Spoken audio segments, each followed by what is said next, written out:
I'm Pat Doris. Welcome to The Story. Tonight, we're returning to Eastern Oregon to ask the simple question, where are the state regulators responsible for keeping Oregonians safe? All week, we've been exploring concerning levels of pollution in the aquifer that provide drinking waters for thousands of people. So far this week, we've looked at the issue from the perspective of people who rely on well water and the industry largely responsible for the contamination, irrigated farming. Tomorrow and Friday, we'll take a closer look at solutions and reaction. Our reporting brought us to northern Morrow and Umatilla counties, where as many as 12,000 mostly low-income people are in danger of drinking water that looks clean but is actually contaminated. They don't have much political clout, which means they should be able to rely on Oregon's government to make sure they're protected, especially when it comes to something as basic as clean drinking water. But for more than 30 years, Oregon's governmental agencies have done little more than wring their hands as the problem has grown worse.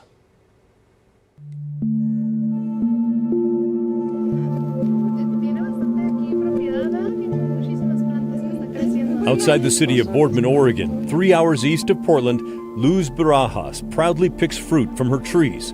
She loves her garden here, but not the water that comes up from the well on her land.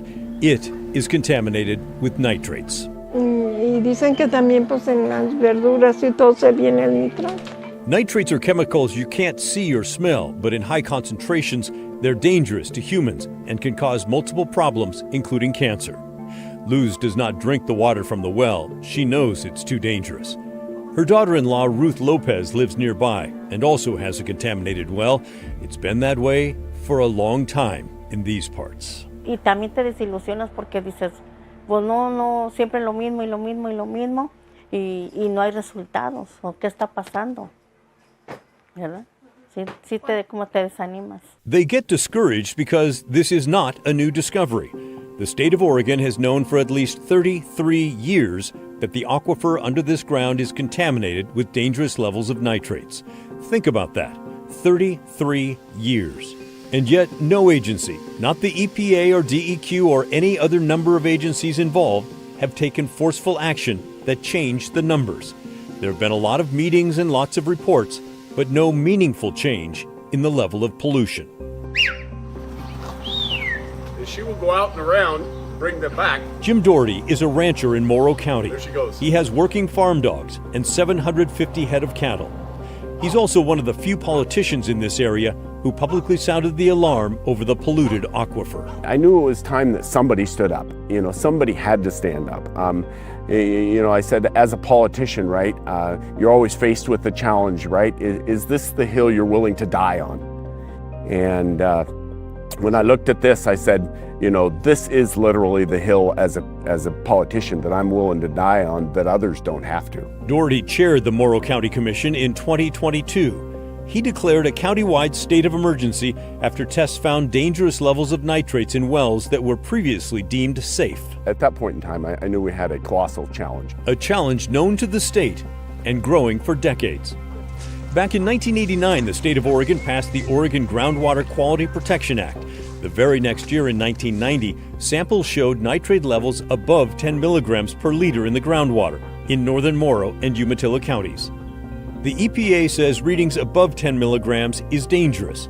The results triggered a declaration under that new state law. It created the Lower Umatilla Basin Groundwater Management Area with the mouthful acronym LUBGWAMA. The area covers 562 square miles. The aquifer beneath the land is contaminated with varying levels of nitrates. A state study determined the pollution came from irrigated farming, pastures, confined animal feedlots, and commercial food processors. As part of that Groundwater Protection Act, a LUBGWAMA committee was set up to report to the DEQ to, quote, work with and advise state agencies who are required to develop an action plan that will reduce groundwater contamination. The committee was made up mostly of industry and government officials. There were studies and reports, and in 1997, a decision to move forward, asking everyone to try to do their best. The committee, quote, agreed to promote a voluntary approach for addressing the groundwater contamination area. Jim Doherty was not surprised. I think when the state first reached out in '90 and said you have to form a a committee, right, to look into this, to start turning this effort around.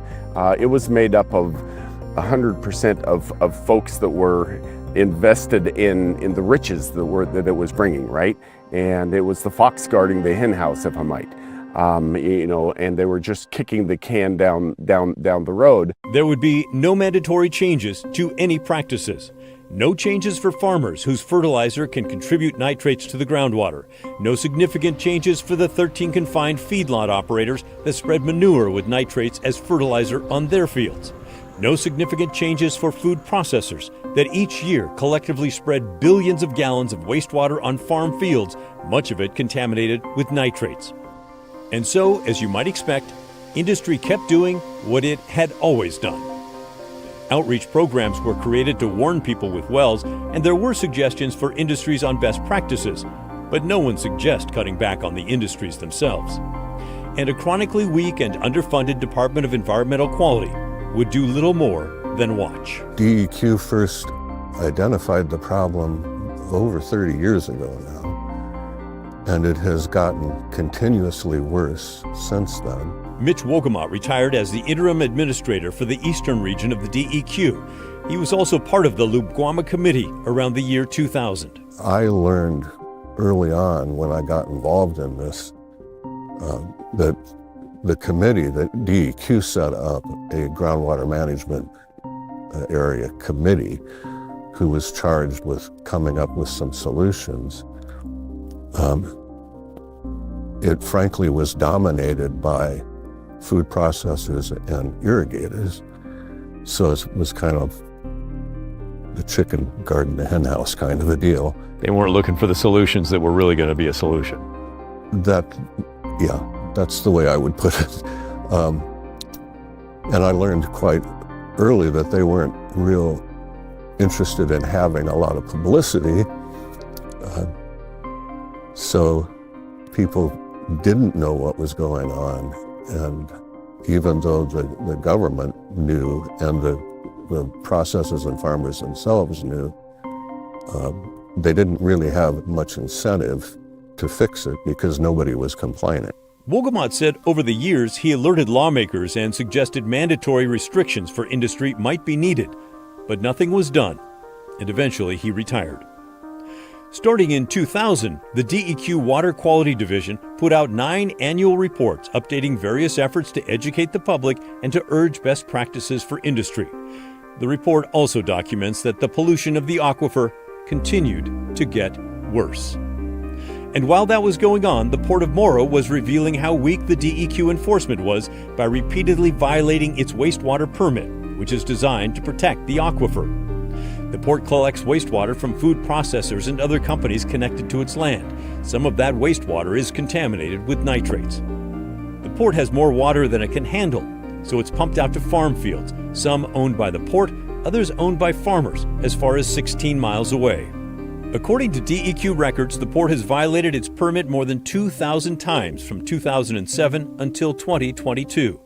The DEQ settled most violations, but then did fine the port $129,000 in 2015, and in October of 2023 announced the port would pay $1.9 million in fines for permit violations, with the money going to safe drinking water programs in northern Morrow and Umatilla counties. The port will also pay $483,000 in fines to the state. At the same time, the state did not require the port to slow or stop its wastewater discharges. Instead, it agreed the port could continue to spread nitrate-laced water in the winter months until 2026, when it would have to stop and hold the water over the winter, a time when there is little plant growth to absorb those nitrates. Jim Doherty, the rancher-turned-county commissioner, raised the issue with the port. One of the port commissioners said, "Dear God, what would you have us do? Shut down one of the industries?" Well, if you're going to trade that industry functioning and the dollars they're making with lives that are being lost, hell yes. The port is just one of the players here, one of the most visible because they have state water permits. I wanted to talk with their leaders about their wastewater program, but they declined. In May of 2022, the then director, Richard Whitman, during a meeting of the DEQ Commission, acknowledged the problem in the Lubguama area and the lack of power to do much about it. We've already talked a little bit about Port Morrow, and I've mentioned Lamb Weston also. What I really want to say is those are two important facilities operations, but they are by no means the only source of groundwater contamination in that area. We know that we also have groundwater contamination that's resulted from some of the confined animal feeding operations in the area. We also, and perhaps more broadly, have issues with regard to fertilizer application by agricultural operations in the area. Agricultural operations means irrigated farmland. He also said the DEQ does not have the laws it needs to protect Oregon's groundwater. DEQ for several biennia now has suggested that we need a broader public process around our programs for protecting groundwater. And do we need legislation to improve the systems that we have for groundwater protection? And so, nothing changed, leaving people who rely on well water exposed to pollution and angry. Our county commissioners could stop it, but they don't. They can say no. Our port commissioners can say no, let's clean it up. They don't. I'm not blaming the farmers, I'm not blaming the industry, but they all got to work together to get this solved. And they need to solve it right away. It's a problem that many believe regulators have allowed to continue for far too long. So what do you think about the fact that this has been a growing problem for 30 years? I'm embarrassed for our leaders in the community, those that have covered it up and kicked it under the rug for so many years.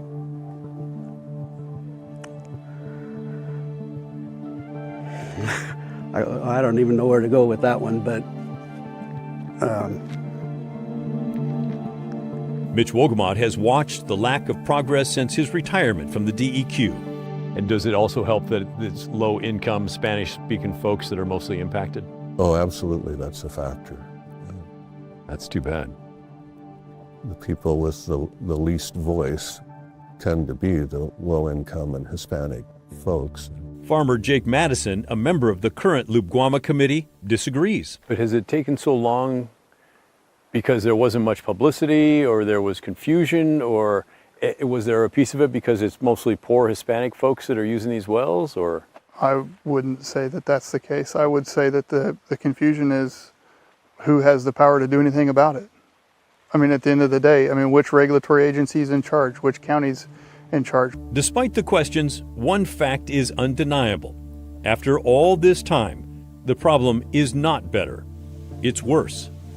The voluntary actions are not working to reduce the groundwater contamination. The community wonders if that will ever change. Maria Martinez has lived in the area 32 years. Because it's like we're out here, we shouldn't be suffering here with poisonous water, endangering our children, having health issues with them, or other people up here that have issues to have more issues on top with this water. One thing is changing. The first Lubguama committee eventually gave way to a second committee, and then that second committee was shut down, and now there's a third committee studying the problem. So we need to show the community that irrigated ag is doing its job and doing it efficiently, and not just by words, but with data.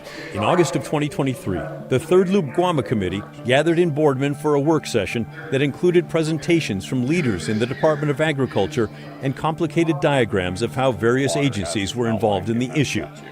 Committee members broke up into groups to brainstorm ways to work on the problem.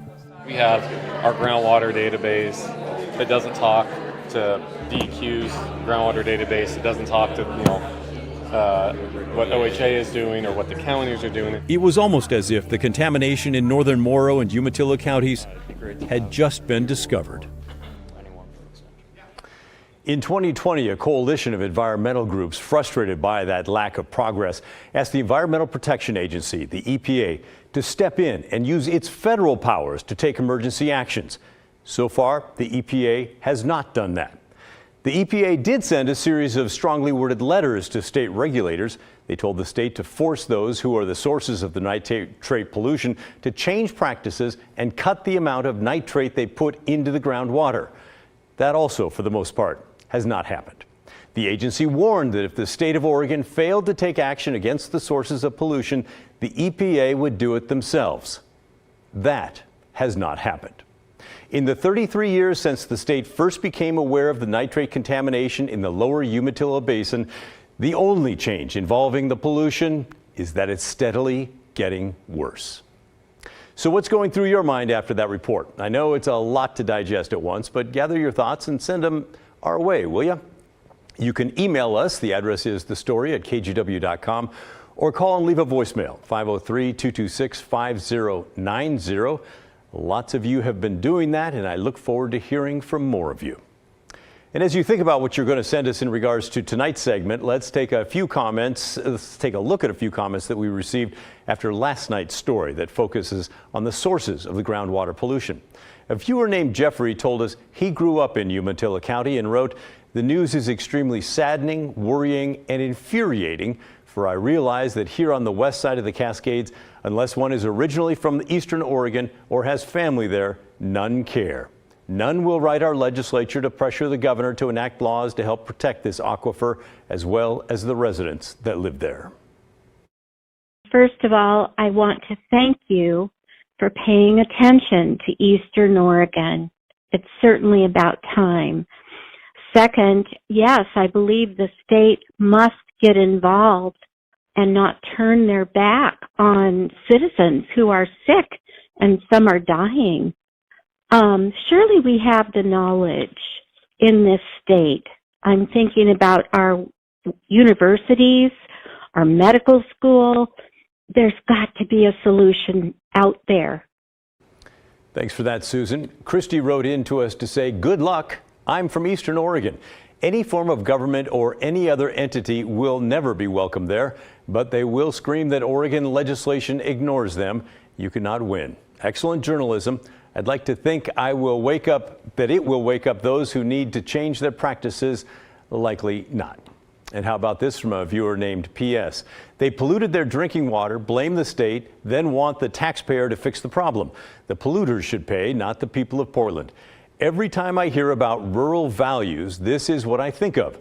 They hate the tree-hugging liberals, but want our help by providing welfare and government assistance to fix a problem rich white people caused. Let them pound sand and pay for it themselves." A lot of strong opinions out there, also a lot of questions. Things like, if the nitrates are used to grow crops, are the potatoes and onions and watermelons also contaminated in some way? Should consumers be worried about that? We're looking into several questions, including those, and we'll bring you our findings on Friday. In the meantime, keep your comments and questions coming. Up next on The Story, we'll head back to Portland. Blair Best got her hands on a letter that District Attorney Mike Schmidt sent to Mayor Wheeler's office. It's about enforcement of the city's daytime camping ban. That enforcement was paused by a judge before it even began. But Schmidt says if it does go forward, his office does not have the budget to do what the mayor wants. Blair explains and gets reaction from Commissioner Renee Gonzalez when The Story returns.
Turning now to Portland's homeless crisis and the city's daytime ban on camping.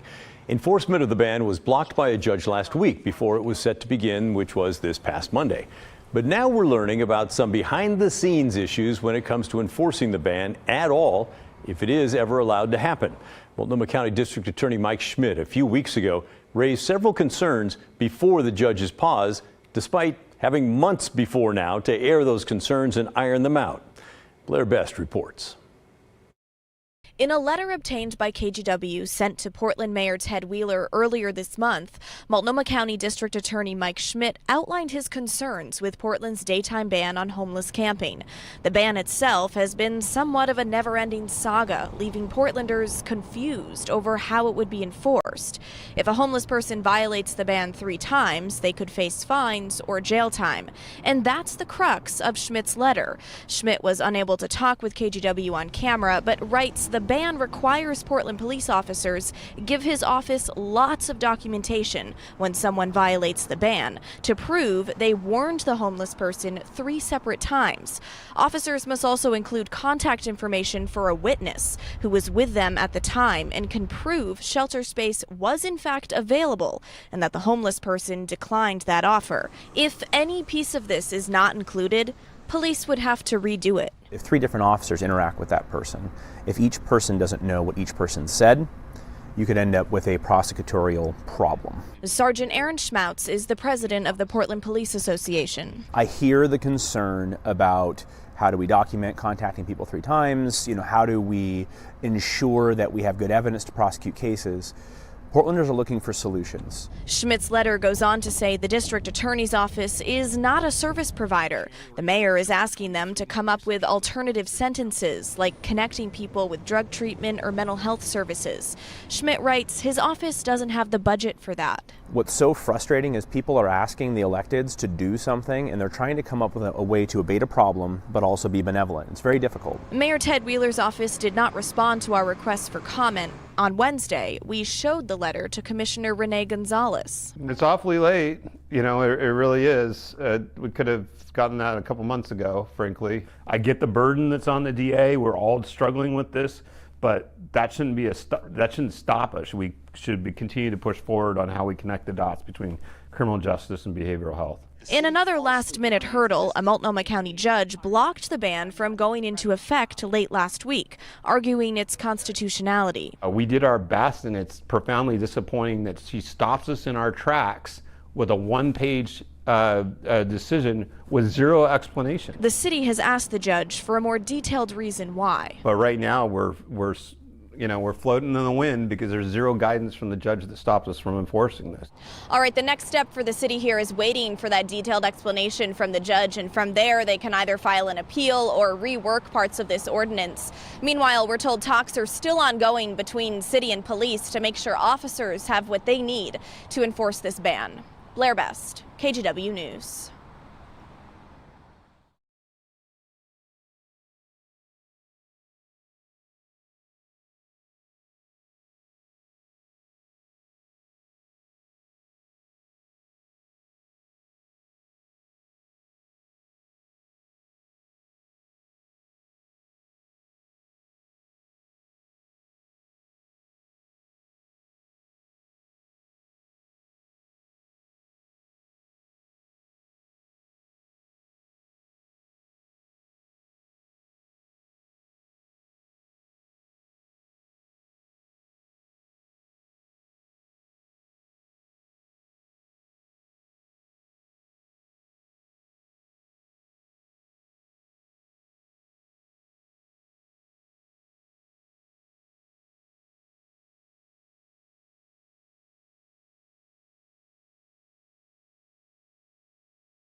The KGW Great Toy Drive is here, and this week internet provider Ziply Fiber will donate a portion of all new installs up to $3,500. Also, come meet some of the KGW team this weekend and drop off a toy in person. On Saturday, we'll have a crew at the Happy Valley Fred Meyer on Sunnyside from 10 till 2 p.m. Please help bring a little joy to local kids this holiday season.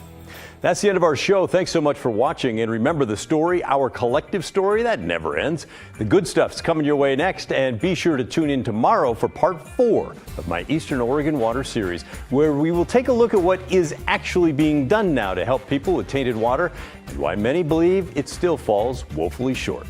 We'll see you then.